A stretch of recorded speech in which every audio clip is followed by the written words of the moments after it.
József Attila. Nem, nem, soha.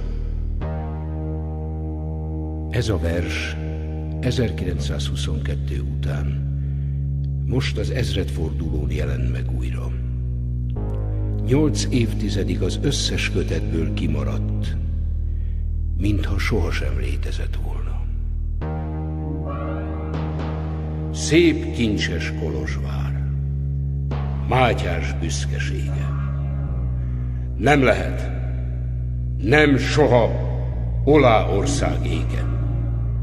Nem teremhet bánát a rácnak kenyeret, magyar szél fog fújni a Kárpátok felett. Ha eljő az idő, a sírok nyílnak fel. Ha eljő az idő, a magyar talpra kell. Ha eljő az idő, erős lesz a karunk. Várjatok, testvérek, ott leszünk, nem adunk.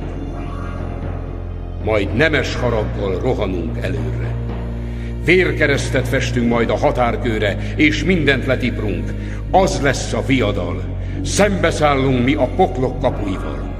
Bömbölve rohanunk majd, mint a tengerár. Egy csepp vérig küzdünk, s áll a magyar határ teljes egészében. Mint nem is oly régen. És csillagunk ismét tündöklik az égen.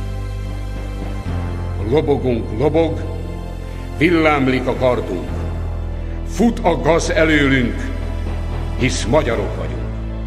Felhatol az égig haragos szózatunk, hazánkat akarjuk, vagy érte meghalunk.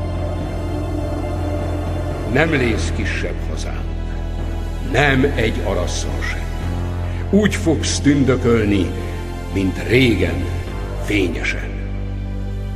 Magyarrónán hegyen egy kiáltás zúgát, nem engedjük soha, soha Árpád honát.